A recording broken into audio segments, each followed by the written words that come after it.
नमस्कार विद्यार्थी मित्रांनो, इयत्ता 10वीची परीक्षा अगदी तोंडावरती येऊन ठेपलेली आहे. इयत्ता 12वीची परीक्षा अगदी तोंडावरती येऊन ठेपलेली आहे.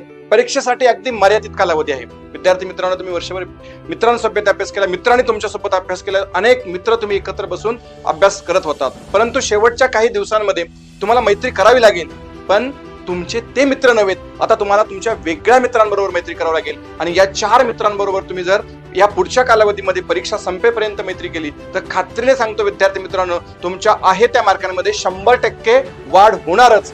कारण हा कालावधी तुम्हाला शांत ठेवण्याचा कालावधी आहे. हा कालावधी तुम्हाला स्वतःशी बोलण्याचा कालावधी आहे. हा कालावधी तुम्हाला कोणीतरी विश्वास देण्याचा कालावधी आहे. हा कालावधी विद्यार्थी मित्रांनो तुम्हाला कोणीतरी मार्गदर्शन करण्याचा कालावधी आहे. आणि हा कालावधी विद्यार्थी मित्रांनो तुम्हाला ज्ञान मिळवण्याचा कालावधी आहे. म्हणून विद्यार्थी मित्रांनो, आता इथून पुढच्या कालावधीमध्ये F4 चा फॉर्म्युला वापरायचा आपल्याला. काय आहे हा F4 फॉर्म्युला?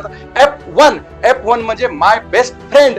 F1 म्हणजे माय बेस्ट फ्रेंड माय सेल्फ. मी माझा स्वतःचा मित्र होणार आहे. मी सेल्फ टॉक करणार आहे. मी सेल्फ लव्ह करणार आहे. मी स्वतःवरती प्रेम करणार आहे आणि स्वतःशी खरं बोलून रोज अभ्यास करणार आहे. नंबर 2 माय पेरेंट्स. F2 माय पेरेंट्स. मी प्रत्येक गोष्ट दिवसातील माझ्या पालकांशी शेअर करणार आहे. पालकांसोबत चर्चा करणार आहे. माझ्या अभ्यासात येणारे अडथळे मी पालकांसोबत चर्चा करून दूर करणार आहे. कारण मित्रांनो, आपण आपल्या जवळच्या मित्राशी कधीच खोटं बोलत नसतो आणि आपला जवळचाच मित्र आपल्याला अभ्यासात नव्हे तर करिअर मध्ये पुढे जाण्यात मदत करतो. म्हणून आपला दुसरा बेस्ट फ्रेंड असला पाहिजे माय पेरेंट्स. विद्यार्थी मित्रांनो, तिसरा बेस्ट फ्रेंड F3 हे तुमचे टीचर्स असले पाहिजे. कारण तुम्हाला ज्ञान मिळवण्याच्या प्रक्रियेमध्ये जास्तीत जास्त मदत करणारे, तुम्हाला मार्गदर्शन करणारे जे कोणी असतील ना, ते तुमचे टीचर्स असतील. आणि म्हणून F3 मध्ये तुमच्या टीचर सोबत मैत्री करा. टीचरच्या जवळ जा, टीचरच्या संपर्कात राहा. टीचर कडून तुमच्या अभ्यासात येणारे अडथळे आणि मार्गदर्शन टीचर कडनं मिळवा. आणि सर्वात महत्वाचा फ्रेंड विद्यार्थी मित्रांनो जो असतो तो F4 मधला जो असतो तो तुमचं स्टडी मटेरियल.